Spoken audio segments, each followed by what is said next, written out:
Muy bien, ahí está. Vamos a repartir ahorita una hoja para que nosotros podamos analizar, para que nosotros podamos estar allí haciendo la actividad. Se hizo. Aquí está. Para poder hacer el ejercicio de evaluación. ¿Dónde comienza esto? Aquí está. Entonces, aquí nosotros vimos a 3 miércoles pasados la conciencia y naturaleza divina.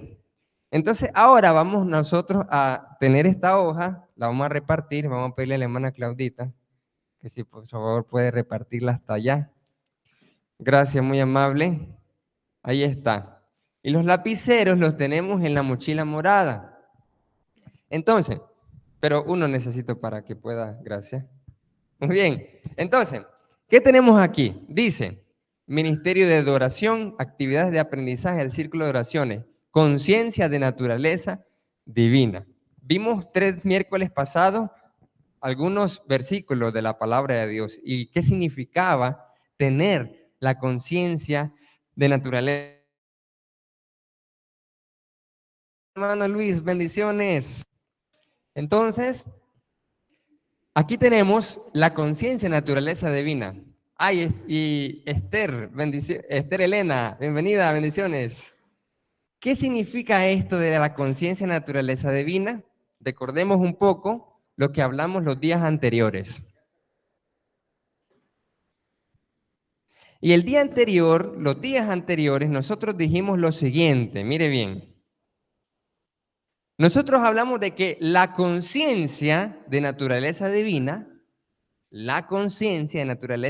significa que somos uno con Dios. ¿Qué significa tener la conciencia de naturaleza divina? Que somos uno con Dios. O sea, estamos unidos, estamos conectados con Dios. No está largo, estamos en uno, en unidad con Dios. Eso significa tener la conciencia de naturaleza divina. Somos uno con Dios participando de su naturaleza divina. Hablamos de las cualidades divinas. Diego. Entonces, aquí tenemos lo siguiente. Aquí igual como la vez anterior hicimos esto, hay niveles de compromiso. Bueno, aquí solo hay uno. Está el nivel de compromiso básico. Dice, a lo largo del día de hoy o del momento que hagamos el ejercicio, vamos a reflexionar en esto. Dice, a lo largo del día, sé consciente de las cosas que suceden, que las hayas planeado. Pregunto, ¿cuántas cosas nos pasan sin que las planeemos? ¿Mucho o pocas? ¿Qué dice usted? ¿Cuántas cosas le han pasado en su vida que no las tenía planeado? ¿Poquitas veces o muchas veces? Muchas veces, correcto. Pero, ¿cuál sería la diferencia? Bienvenida, hermana Irene, bendiciones. Amén. ¿Cuál sería la diferencia entre la conciencia de víctima que dice, me pasa todo a mí? ¿Cuál sería? Y la otra que aquí vamos a ver. Pues mire, a lo largo del día, sé consciente de las cosas que suceden sin que las hayas planeado. Reflexiona y piensa en cualquier acontecimiento fortuito en su vida. Pregunta, ¿cuáles recuerdas? ¿Qué deseabas que sucediera? Aquí entonces usted pone por escrito, es una reflexión, cuáles son esas cosas que le suceden sin que le haya planeado y que al final usted se da cuenta que fue genial que pasara. Fueron como conexiones divinas. ¿Ya? A eso nos estamos refiriendo. ¿Qué significa esto? Cuando nosotros tenemos la conciencia de naturaleza divina, que le explicamos en los 3 miércoles anteriores, pues aumenta la frecuencia de los sucesos que en nuestra vida pasan, que no los habíamos planeado, pero que resultaron ser bendiciones. Resultaron ser, entre comillas, lo digo, casualidades. ¿Le ha pasado a usted alguna vez Casualidades que dice, ve qué bien. No lo tenía planeado, pero vino una casualidad, entre comillas, casualidad, y de repente dice, ve qué bien resultó. No lo tenía planeado, mire, no lo tenía previsto, y casualmente yo estoy encontrando esto en el lugar justo, en el momento justo y con la persona indicada. ¿Le ha pasado eso alguna vez? Sí. Cuando tenemos la conciencia de naturaleza divina, nos comienzan a pasar más cosas así. Comenzamos a ver esas conexiones divinas, esas conexiones espirituales que parecen casualidades. Bienvenida, hermana Gigi. Bendiciones. Ahí está, excelente. Entonces, hermana Angie es correcto, alias hermana Gigi. Entonces, eso es lo que estamos aquí. Usted va a poner al principio, pinche pelo. Reflexione y piense en cualquier acontecimiento fortuito de su vida. ¿Cuál recuerda? ¿Qué deseaba que sucediera? Y le voy a contar uno de esos acontecimientos. Y cuando uno tiene la conciencia de naturaleza divina más afinada, comienza a pasar más cosas así, que uno parece que cree que es casualidad. Me acuerdo, en el año 2016 y estábamos terminando la actividad de Enlázate, una actividad para jóvenes que cada año se hace con el Ministerio Josías. Entonces estaba terminando esa actividad, ese Enlázate, que es como un encuentro de jóvenes, que se llama Enlázate, y ya me iba. Y de repente, la hermana Jaylee Mauleli Cerdavado, ¿quién la conoce? Correcto. Hija de la hermana Francisca Abado, me llamó, hermano Arcia, me dice, venga, le voy a dar una invitación. Yo ya me iba, ya me iba. Y entonces me llama y casualmente, entonces yo estoy ahí y yo saludo a toda la gente que está ahí, a todo el grupo. Y en eso, después cuando me da la invitación, bendiciones, bendiciones, y de repente yo miro a una muchacha con un vestido rosado fucsia, con un bebé cargándolo. Y nos volvemos a ver, nos entrelazamos los ojos, las miradas, nos saludamos de la mano y casi no nos queríamos soltar. Y después de eso nos quedamos así. ¿Quién era esa muchacha de rosado fucsia? La hermana Claudita. Entonces dice, no puede ser, pero qué casualidad. Si no me hubiera llamado en ese momento, tal vez no lo hubiera conocido, dice. Si no me hubiera llamado en ese momento, después no hubiéramos hablado más. Así más o menos son muchas veces que tenemos esos acontecimientos en nuestra vida que parecen casualidades, pero no son casualidades. Son cosas que estaban en el momento justo, en el lugar justo, con la persona correcta. Estamos allí encontrándonos. Cada vez que recuerdo, por ejemplo, los hermanos del staff, a los hermanos de los servidores de la iglesia, cada uno de los que están acá, cómo ellos fueron clave para poder estar acá en la congregación. Ahí, hablando del hermano Román, por ejemplo, el hermano Román es un gran colaborador de nosotros. Y la pregunta es, ¿cómo encontramos al hermano Román? Casualmente, en WhatsApp, en un número que estaba en un grupo que no se podía chatear, y yo comencé a chatear a todo el mundo. Y solo uno me contestó, y la respuesta fue, hermano, bendiciones. Y ahí comenzamos a platicar, y hoy está con nosotros todavía apoyándonos en las redes sociales, hermano Román. Casualmente, y uno no lo planeaba, y así podemos contar. Entonces, usted va a poner acá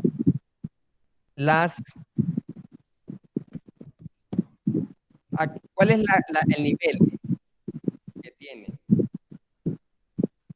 ¿Qué recuerda de eso? Lo segundo es, continúa con la práctica de meditación espiritual que hablamos. Y enfóquese en la cualidad de la gratitud. En la meditación uno agradece. 3, reflexiona y comparta sus ideas en el ciclo de oración o en el grupo de WhatsApp de la fraternidad. Sería la tercera actividad. Muy bien, ahora vamos a pasar a la palabra entonces. ¿Qué tenemos acá?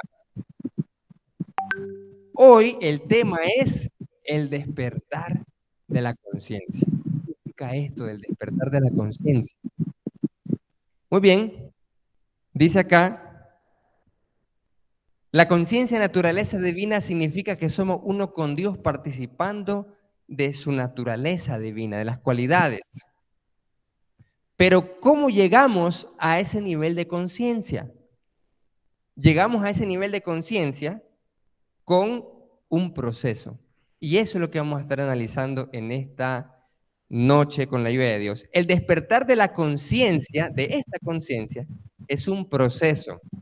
Y vamos a ver tres tipos de despertares.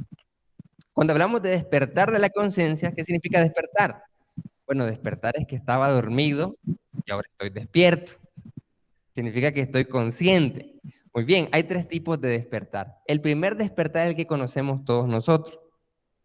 Cuando estamos dormidos físicamente y en la mañana o en la madrugada usted se tiene que levantar. Se levanta y entonces ya se despierta. Ese es el primer tipo de despertar que entendemos todos, que conocemos todos. Se despierta en la mañana cada vez. Pero qué interesante, ¿qué significa ese despertar? Un despertar que es común para todos, pero pongamos a analizar qué significa eso cuando usted se despierta.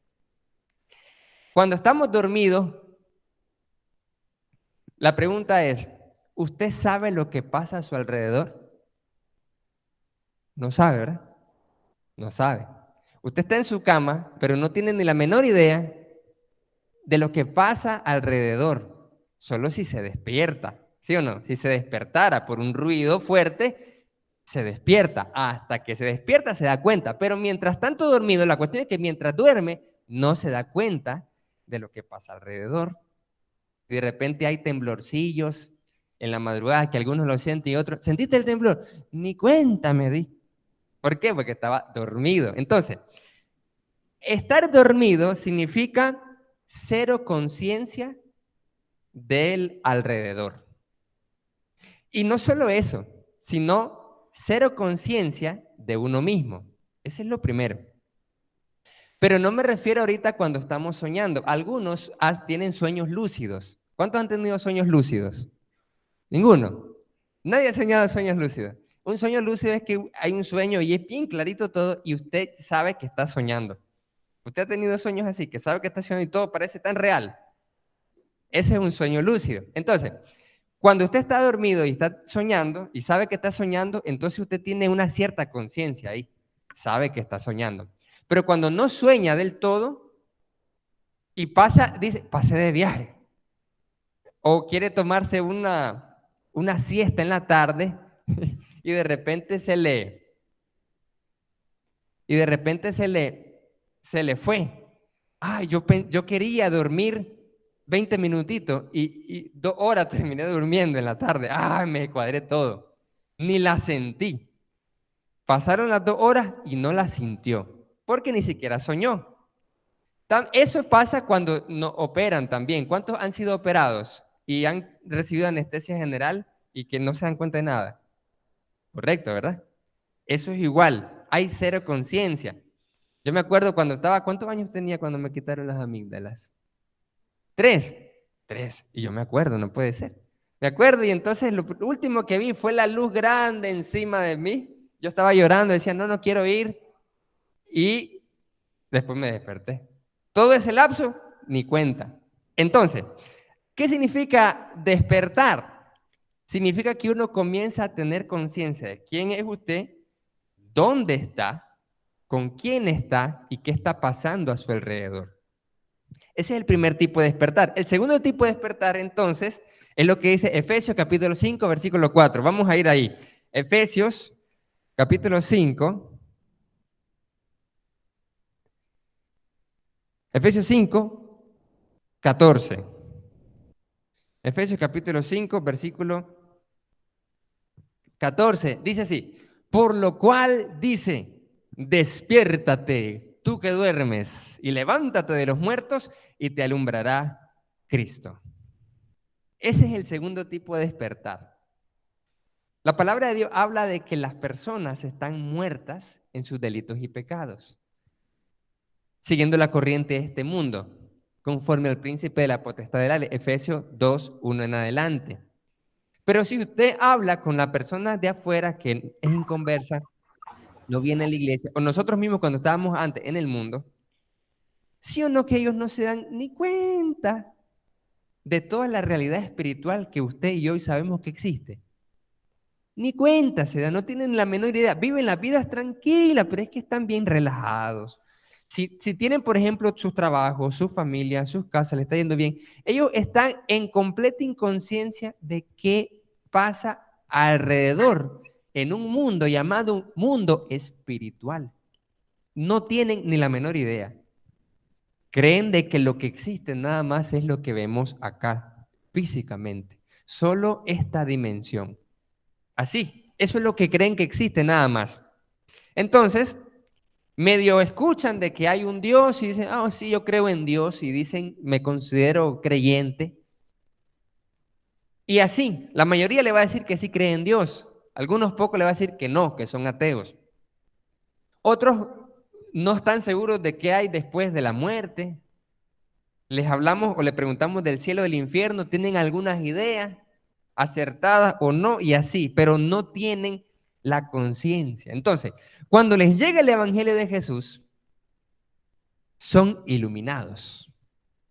Y la iluminación es el entendimiento mediante el conocimiento de esa realidad espiritual, por las verdades reveladas por Dios en el Evangelio de Jesucristo.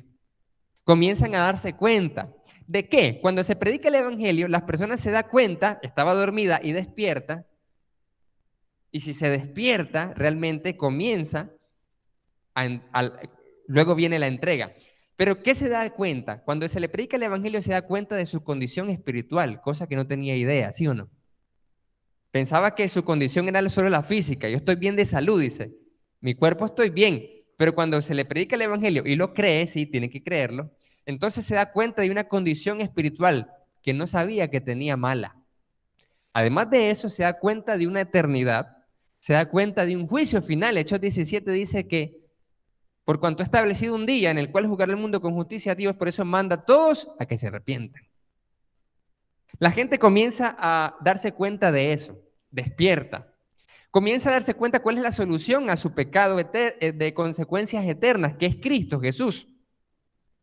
Se da cuenta de lo que hizo Dios, el plan eterno para salvarlo. Se da cuenta, no tenía ni la menor idea, estaba dormido. Entonces, el segundo tipo de despertar es cuando la persona comienza a conocer y comprender las verdades espirituales que no se pueden conocer ni entender solo con los ojos que tenemos físicos. No tiene idea. Por eso la palabra habla de que eso es una revelación. Dice que la justicia de Dios se revela por medio de fe y para fe. Como está escrito, el justo por la fe va a vivir. Ahí se da cuenta la persona entonces acerca de la justicia de Dios. Antes solo medio tenía una idea de que sí, Dios es bueno, nos quiere a todos, es amor, chévere. Le doy gracias a Dios en oración. Así dice el inconverso. Que él ora, dice el impío, que da gracias a Dios. Que lo ha sacado de problemas. Y así, pero tiene una idea vaga de la realidad espiritual. No tiene una idea acertada. Entonces, ese es el segundo tipo de despertar. Cuando nosotros nos despertamos la conciencia. Y luego está la conciencia definitiva de la naturaleza divina, la conciencia de la naturaleza divina. Y para poder comprender cómo es este proceso de despertar, que debe pasar en todos nosotros, pero muchas veces la mayoría de los cristianos nos pasa bien lento eso, lo vamos a ver en el ejemplo del apóstol Pablo. Vamos a analizar varios versículos que hablan de ese despertar, y ese es interesante, porque cuando analicemos cómo despertó Pablo, así nosotros vamos a comprender para nuestro propio despertar, el despertar de la conciencia. Y podemos preguntarnos, yo ya desperté, ¿ya despertó? Y esta es hoy, con el tema de hoy, el objetivo es respondernos a la pregunta, ¿usted está despierto? ¿Cómo se llama el tema? El despertar de la conciencia. La pregunta que nos vamos a responder con la ayuda de Dios es, ¿usted está despierto? ¿Está usted despierto? o no está despierto? ¿Está dormido?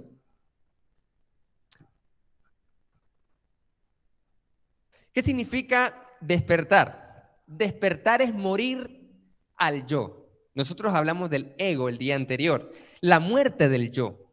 Y la muerte del yo es la disolución de una identidad pasada que se derrumba. Despertar de la conciencia es darme cuenta de la realidad y esa realidad me lleva a morir todo lo que era, quien era y lo que creía que era verdad. Se derrumba todo nuestro sistema de creencias, convicciones y percepciones se derrumban completamente y lo que yo creía que era yo, digo, ya yo no soy este y despierta.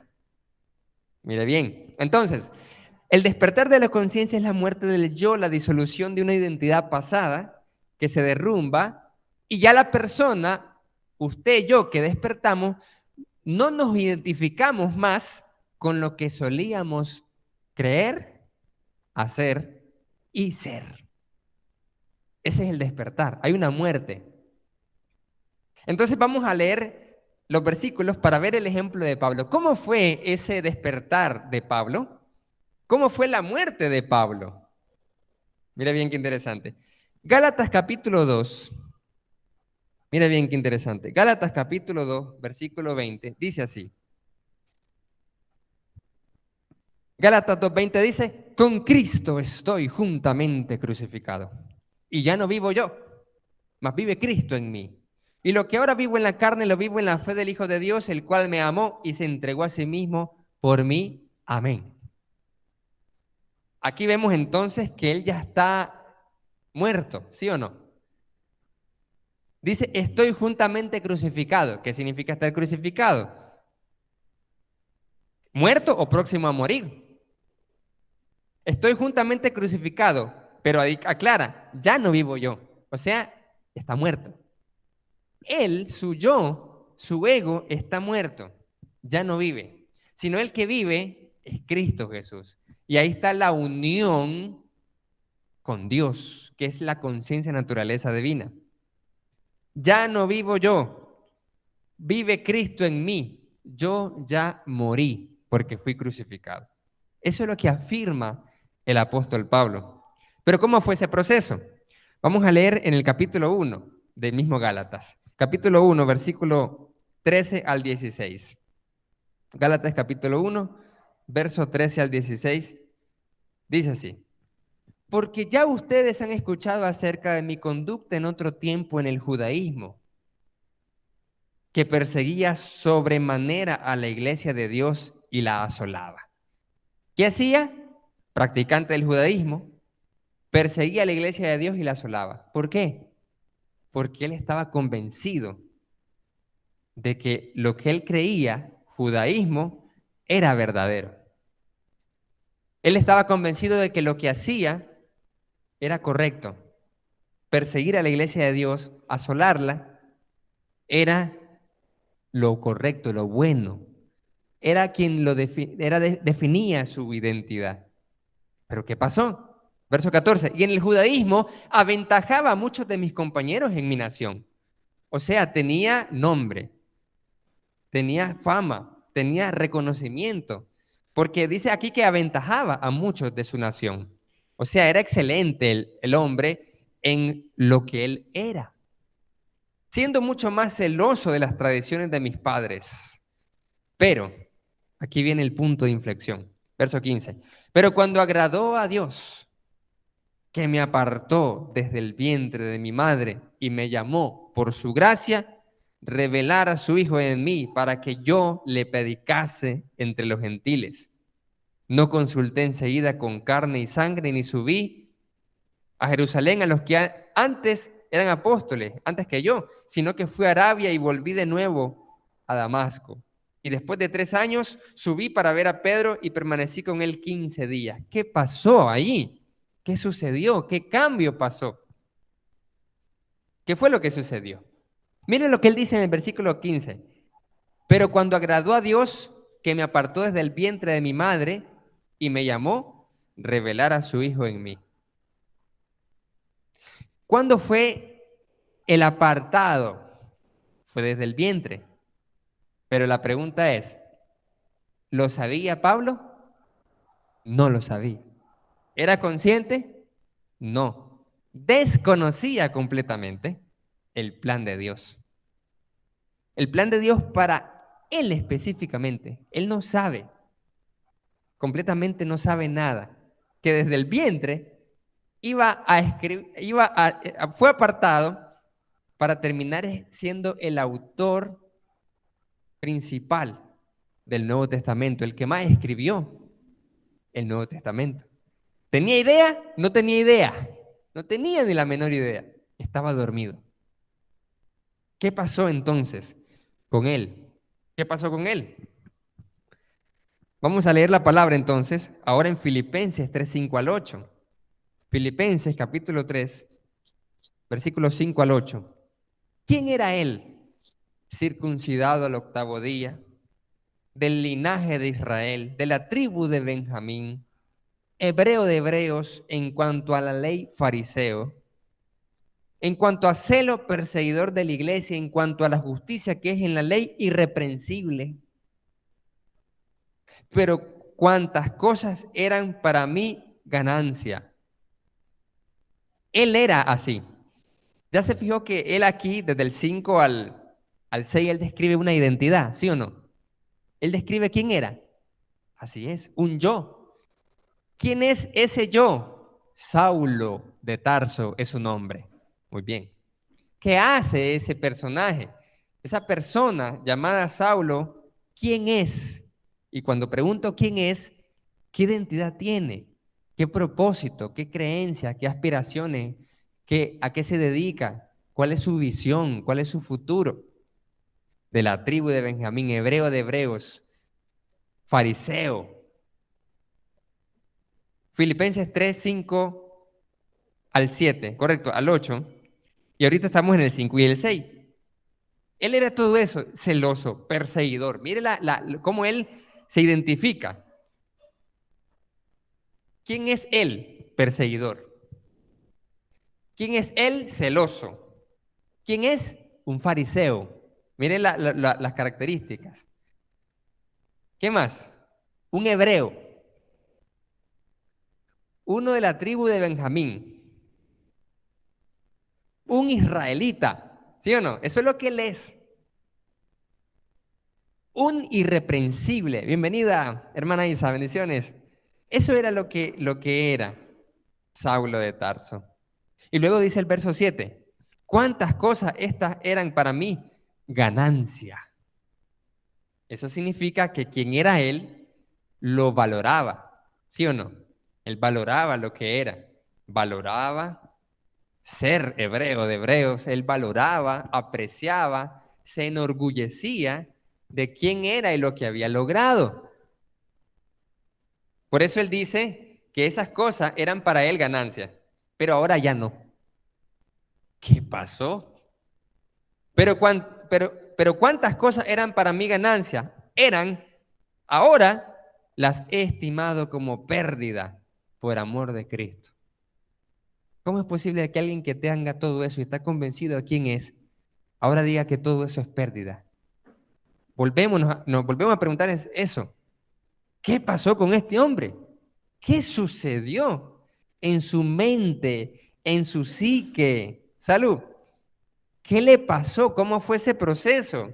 Dice el versículo 8, y ciertamente aún estimo todas las cosas como pérdida por la excelencia y el conocimiento de Cristo Jesús, mi Señor, por amor del cual lo he perdido todo y lo tengo por basura para ganar a Cristo. ¿Qué le tiene que pasar a un hombre para hacer un giro de 360, de 180? Porque 360 es volver al mismo lugar. ¿Qué le tiene que pasar a alguien para que su vida experimente un giro tan radical como este que estamos describiendo acá? Mire bien. ¿Qué debe de pasar para que experimentemos un despertar así?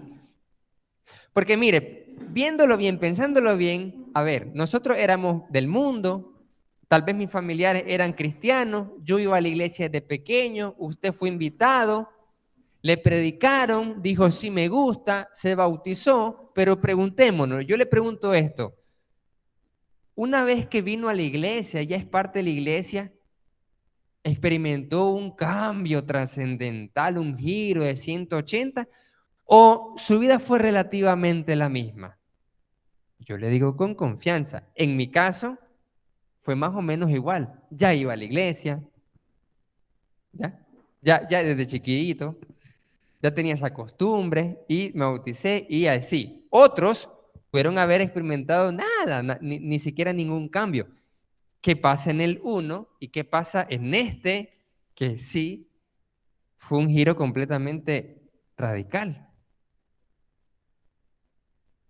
Vamos a ver la historia. Hechos capítulo 9 y el capítulo 22. Hechos capítulo 9 dice así.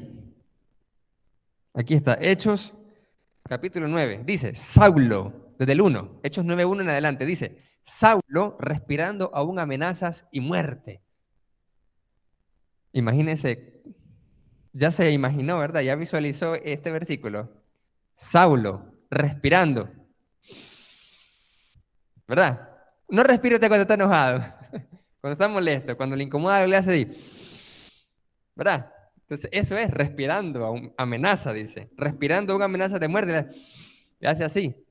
Y muerte contra los discípulos del Señor, vino al sumo sacerdote y le pidió cartas para las sinagogas de Damasco, a fin de que se hallase algunos hombres o mujeres de este camino, el camino de Cristo, los trajese presos a Jerusalén.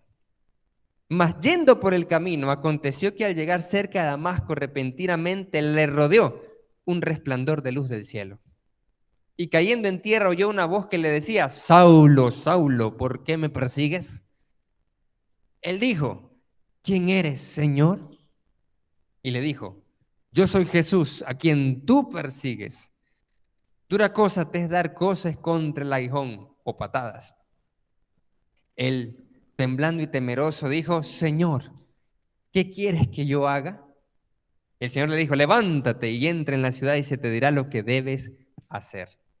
Y los hombres, verso 7, y los hombres que iban con Saulo se pararon atónitos oyendo la verdad la voz, mas sin ver a nadie. Entonces Saulo se levantó de tierra y abriendo los ojos no veía a nadie. Así que llevándole de la mano lo llevaron hasta Damasco, donde estuvo 3 días sin ver por la luz. Él estuvo así. Pero ¿qué más dice el versículo? Y aquí viene algo interesante. Él estuvo 3 días sin ver, no comió ni bebió. ¿Por qué no tenía hambre? ¿Le dio hambre o estaba ayunando? ¿Qué estaba pasando por la mente de Saulo en ese momento? ¿Se imaginará usted? Solo recuerde todo lo que él describió quién era él. Hebreo de hebreos, judío, celoso, perseguidor, convencido de eliminar a esa secta de los nazarenos. Él instruido a los pies de Gamaliel, conocedor de la ley, mejor que muchos. ¿Qué creen que estuvo experimentando esos 3 días en Damasco? Después de ese gran acontecimiento, ¿qué habrá pasado? ¿Qué sucede en la mente de él? Dice, estuvo 3 días sin ver, no comió ni bebió. Entonces luego dice, habla aquí de Ananías, que Dios, el Señor, le habló a Ananías y le dijo que tenía que atender a Saulo. Entonces Ananías le respondió al Señor, no, que este hombre es así. Y dice el verso 15, el Señor le dijo, ve, porque instrumento escogido me es este. ¿Quién está diciendo que va a ser ahora este hebreo de hebreos, este perseguidor, este de la tribu de Benjamín, este egresado de Gamaliel? Dice, tiene ahora una nueva identidad. Este va a ser instrumento escogido. Va a ser instrumento escogido ahora para llevar mi nombre en presencia de los gentiles y de reyes y los hijos de Israel. porque yo le mostraré cuánto le es necesario padecer por mi nombre. Fue entonces Ananías, entró en la casa y poniendo sobre él las manos dijo: hermano Saulo, el Señor Jesús que se te apareció en el camino por donde venías, me ha enviado para que recibas la vista y seas lleno del Espíritu Santo. Al momento le cayeron de los ojos como escamas y recibió al instante la vista y levantándose fue bautizado. Y esa era una de las cosas que comentábamos en las tribus, de por qué las personas aquí cuando recibían la palabra no esperaban mucho para bautizarse. Aquí es un pleito para bautizarse, ¿verdad? Tiempo, ¿verdad? Que dura uno. Es un pleito terrible para que alguien se bautice. Pero ¿por qué cuando leemos en la Biblia es rápido? ¿Por qué no hay mucho tiempo? ¿Qué pasa en esa persona? ¿Qué sucede? Dice, se levantó y se bautizó. ¿Y ahora qué dice Hechos 22? Ahora aquí lo cuenta el mismo Pablo. Hechos 22, 1 en adelante dice: varones, hermanos y padres, oigan ahora mi defensa ante ustedes. Y al oír que les hablaba en lengua hebrea, guardaron más silencio y les dijo: yo de cierto soy judío, nacido en Tarso de Cilicia, pero criado en esta ciudad, instruido en los pies de Gamaliel, estrictamente conforme a la ley de nuestros padres, celoso de Dios, como lo son todos ustedes. Perseguía yo este camino hasta la muerte, prendiendo y entregando en cárceles a hombres y mujeres, como el sumo sacerdote también me es testigo, y todos los ancianos, de quienes también recibí cartas para los hermanos, y fui a Damasco para traer presos a Jerusalén, también a los que estuviesen ahí, para que fuesen castigados, latigados. Pero, ¿qué pasó? Aconteció que yendo yo al llegar cerca de Damasco como a mediodía, de repente me rodeó mucha luz del cielo. Y caí al suelo y oí una voz que me decía: Saulo, Saulo, ¿por qué me persigues? Yo entonces respondí: ¿quién eres, Señor? Y me dijo: yo soy Jesús de Nazaret, a quien tú persigues. Y los que estaban conmigo vieron a la verdad la luz y se espantaron, pero no entendieron la voz del que hablaba conmigo. Y dije: ¿qué haré, Señor? Y el Señor me dijo: levántate y ve a Damasco y allí. Y como yo no veía causa de la gloria de la luz, llevado de la mano por los que estaban conmigo, llegué a Damasco. Entonces un hombre de Ananías, varón piadoso, vino y se acercó, y en aquella misma hora recobré la vista. Y él dijo: el Dios de nuestros padres te ha escogido, para que conozcas su voluntad, veas al justo, oigas la voz de su boca, porque serás testigo. Ahora tiene una nueva identidad. Serás testigo a todos los hombres de lo que has visto y oído. Ahora pues levántate, bautízate y lava tus pecados invocando su nombre. El Señor le había dicho a Ananías que él oraba. Así que él estaba en una profunda oración. Estaba ayunando en esos 3 días. ¿Qué sucedió entonces? Él despertó. Cuando él comienza a ver a Jesús y a escuchar a Jesús, él se da cuenta que lo que creía, lo que él pensaba que estaba en lo correcto, se da cuenta que no era así. Que no era así, sino que realmente estaba persiguiendo al cuerpo de Cristo. Él se da cuenta. ¿Por qué? ¿Por qué hay ese cambio que ya vimos? ¿Por qué razón? Porque el mismo Señor Jesús se le ha aparecido. Hermano Arcia, correcto. El mismo Jesús le habló, se le apareció. ¿Cómo no iba a cambiar tan radicalmente? ¿Cómo no iba a cambiar abruptamente? ¿Cómo no iba a reflexionar? Pero ahora tengo una pregunta para todos vosotros de reflexión. ¿A cuántos de los que estamos acá se le apareció Jesús como a Saulo de Tarso? ¿A cuántos se les va a aparecer así? No, ¿verdad que no? Correcto. Saulo recibió esa aparición. ¿Cómo no cambiar? Pero el problema es que a nosotros no se nos aparece así Jesús. Ojalá se nos apareciera así, porque realmente cambiaríamos como Saulo. Pero no aparece y no va a aparecernos así. Entonces, ¿Cómo vamos a despertar nosotros?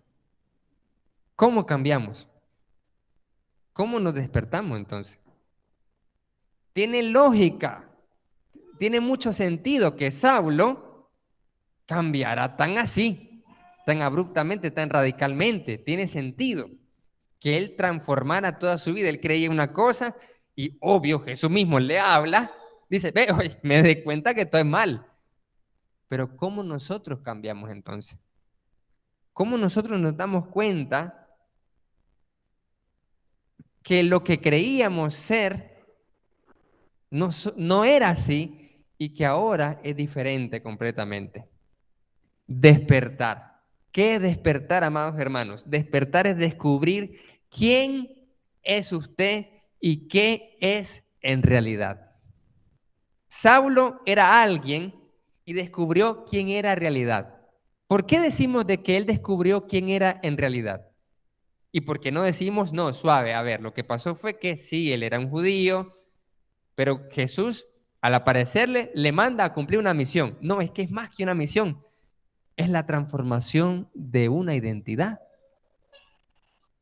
Él ya no es hebreo de hebreo, judío, con esa identidad que decía que todas esas cosas yo la tenía por ganancia y ahora ya no son ganancias para él, sino que ahora, ¿cómo se llama a sí mismo? ¿Cómo se refiere a sí mismo? Segunda de los Corintios 1:1, nosotros vamos a comenzar a leer esto interesante. Segunda de Corintios capítulo 1, versículo 1 dice, Pablo,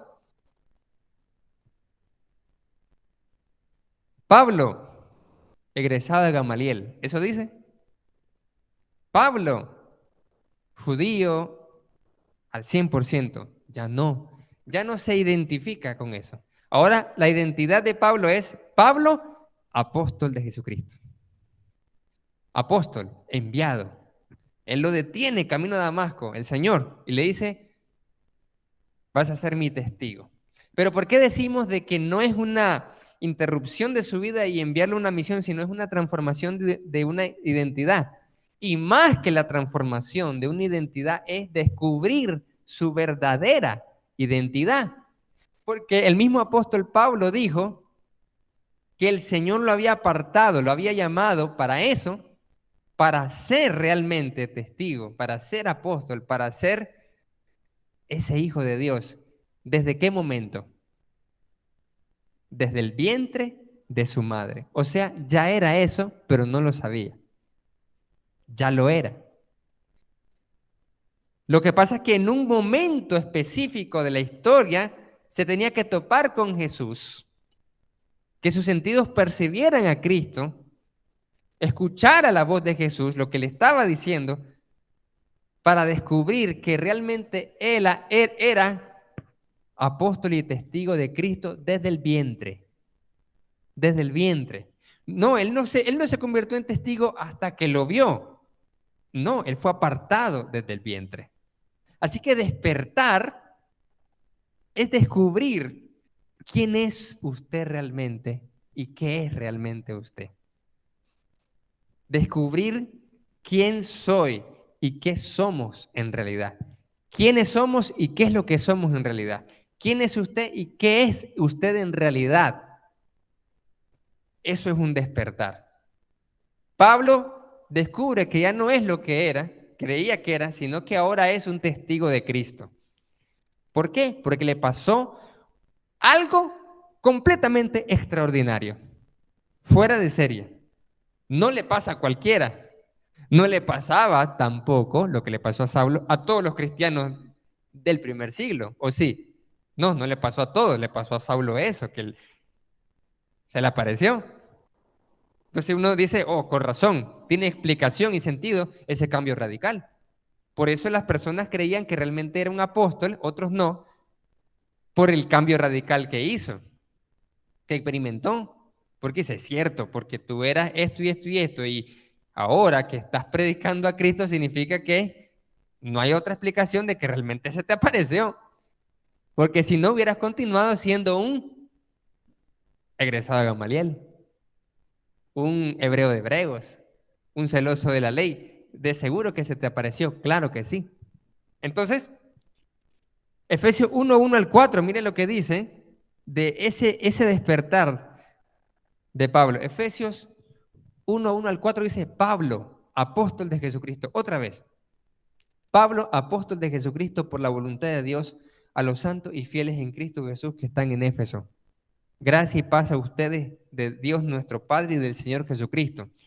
Bendito sea el Dios y Padre de nuestro Señor Jesucristo, que nos bendijo con toda bendición en los lugares espirituales, con toda bendición espiritual en los lugares celestiales con Cristo, según nos escogió en Él antes de la fundación del mundo. Había dicho desde el vientre, y ahora él aquí en versículo 4, Pablo, apóstol, ya no Saulo, el judío celoso de la ley, sino ahora es Pablo, un enviado de Jesucristo, diciendo que Él nos escogió antes de la fundación del mundo. Entonces, dice aquí, según nos escogió en Él antes de la fundación del mundo. Entonces, ¿quién es Pablo? Un escogido. ¿Desde cuándo? Desde antes de la fundación del mundo. Entonces, él comienza a comprender, él ya entiende de que él es un escogido desde antes de la fundación del mundo, y el acontecimiento que experimentó con Cristo fue el despertar, fue descubrir que realmente había sido escogido desde antes.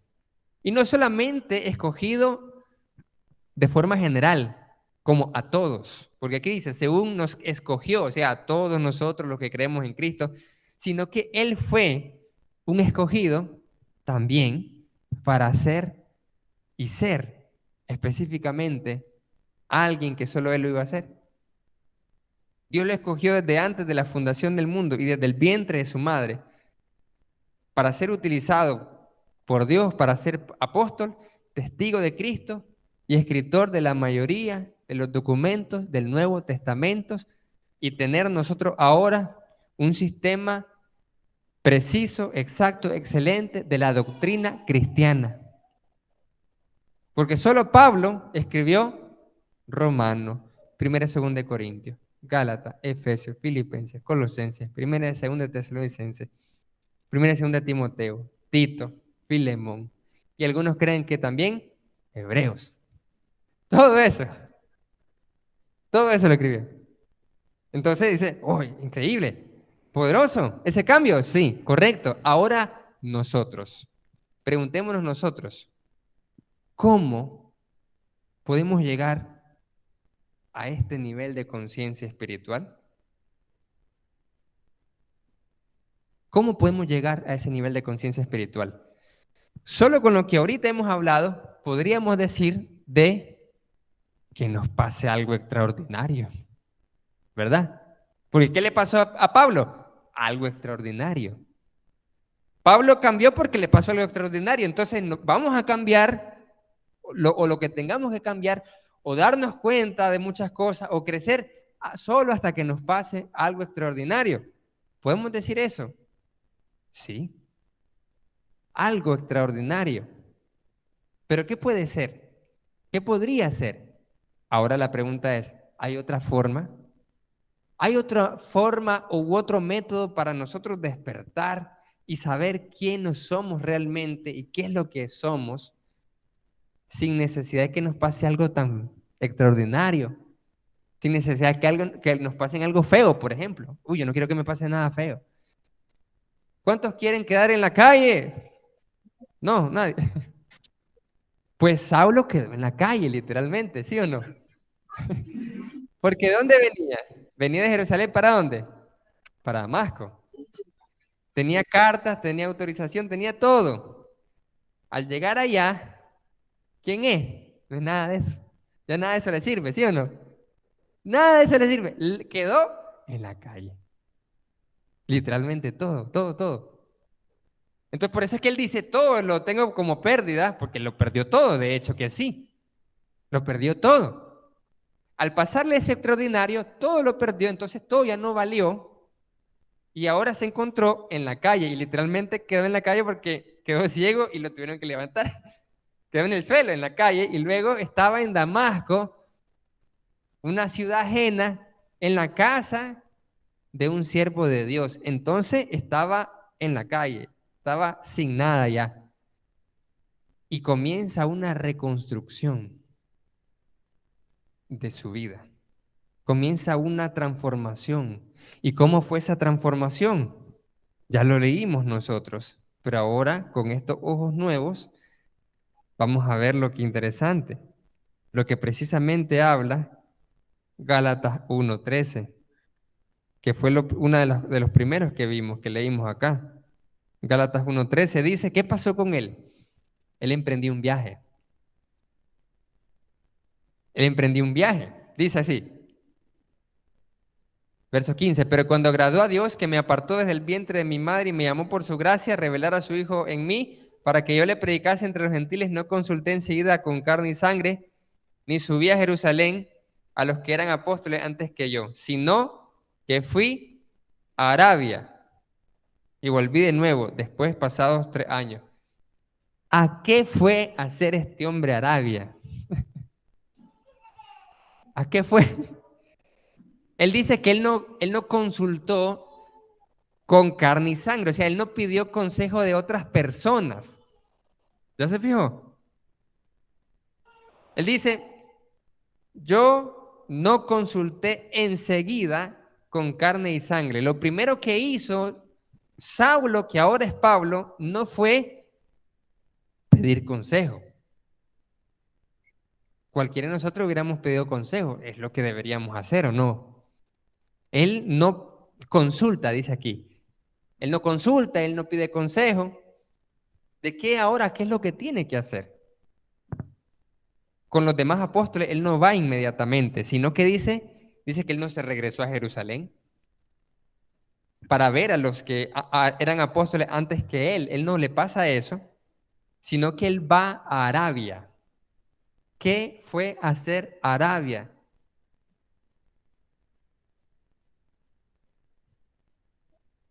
Hermano Luis, ¿qué fue hacer Arabia él?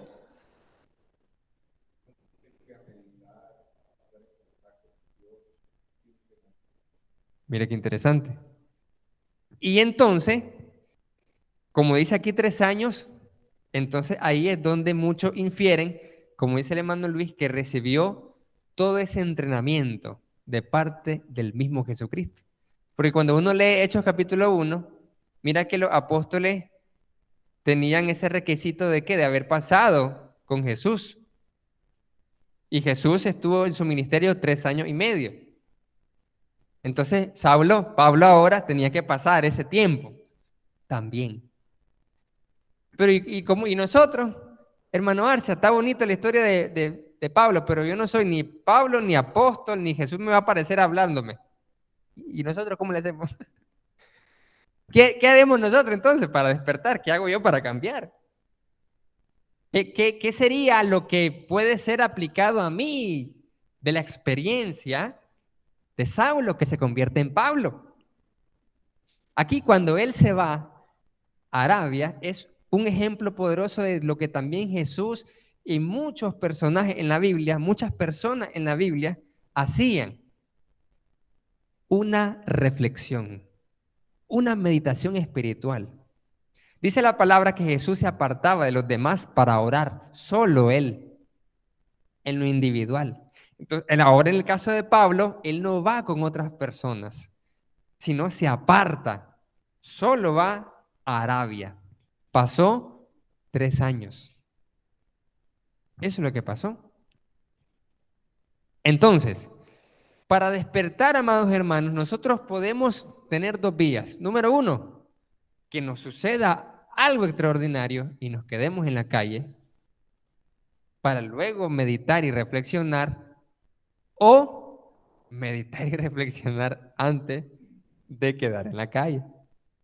Tenemos dos vías. ¿Cuántos quieren? ¿Cuál de las dos vías quieren? ¿La primera o la segunda? La segunda dice, correcto, dice. Eso es más inteligente. Correcto. Pero, como nosotros tenemos planes diferentes, me refiero a planes de Dios para nosotros, porque Pablo fue llamado para ser un apóstol. ¿Son todos apóstoles? No. Ok, entonces para Pablo era un apostolado. Para Pedro fue también especial, mire.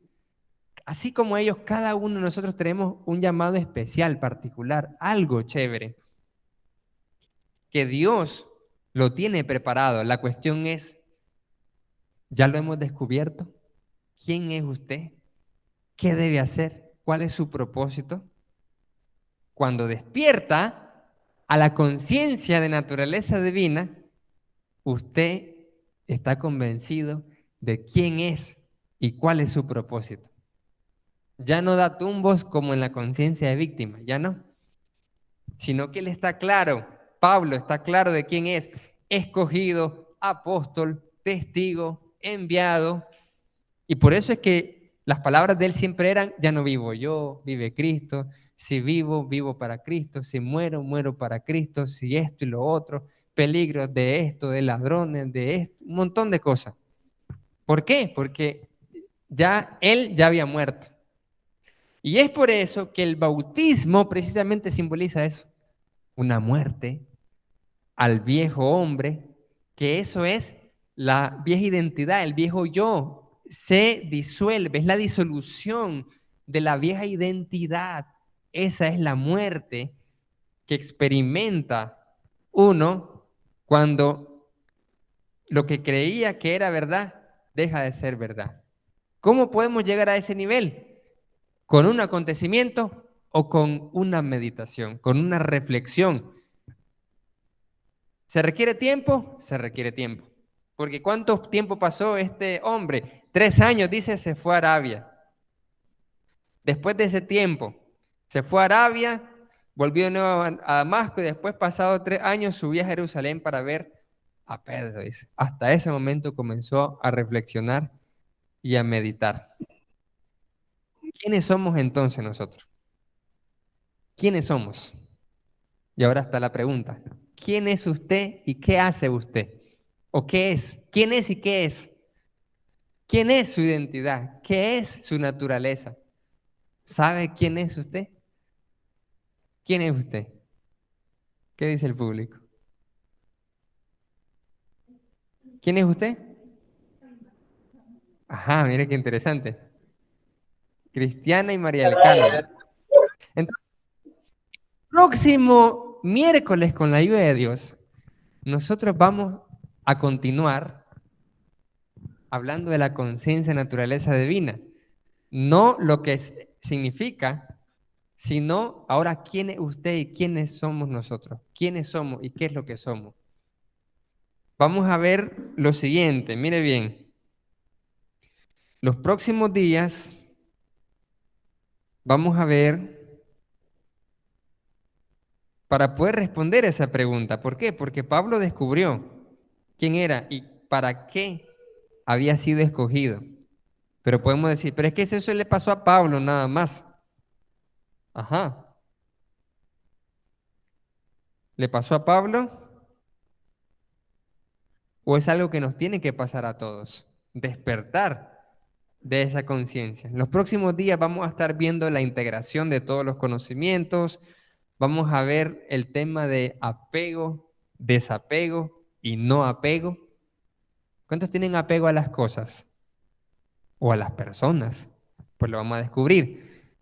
Y luego vamos a ver precisamente los pasos para desarrollar la conciencia, naturaleza divina, los pasos para descubrir quién es usted y qué es realmente. Así como Pablo dijo, no, ya no me identifico con un celoso de la ley, sino que yo me identifico como enviado de Jesucristo. Nos tiene que aparecer Jesús, no nos va a aparecer literalmente Jesús como a Saulo, que se convirtió en Pablo. ¿Qué tenemos al alcance de entonces nosotros? ¿Qué tenemos al alcance? Si un ángel no nos va a aparecer así, no nos vamos a recibir revelaciones para añadirle al Apocalipsis más palabra de Dios, entonces, ¿qué tenemos? Eso no lo tenemos, pero ¿qué sí tenemos? La reflexión bíblica. Nosotros tenemos la palabra de Dios, pero la palabra de Dios está allí desde hace 2000 años y han pasado 2000 años y ¿cómo sé dónde sale en la Biblia que qué debo hacer yo hoy en mi vida? ¿Dónde sale? ¿En qué texto? ¿En qué capítulo? ¿En qué versículo dice? Oye, Luis, ¿sabes lo que tienes que hacer ahorita? Y en esta iglesia y en este tiempo que estás acá, esto es lo que debes hacer. ¿Dónde sale eso? Hay que descubrirlo, ¿verdad? Hay que descubrirlo. Así usted y yo descubrimos quiénes somos y qué hacemos con la revelación de la palabra de Dios. Así que, amados hermanos, que Dios les bendiga y vamos a hacer las oraciones finales de este círculo de oraciones. Y vamos a ver aquí, tenemos esto. Hermanaza, usted no tiene este, ¿verdad? Ahí está. Correcto. Entonces, aquí tenemos, vamos a estar haciendo una oración con nuestro hermano Ever. ¿Está ahí nuestro hermano Ever?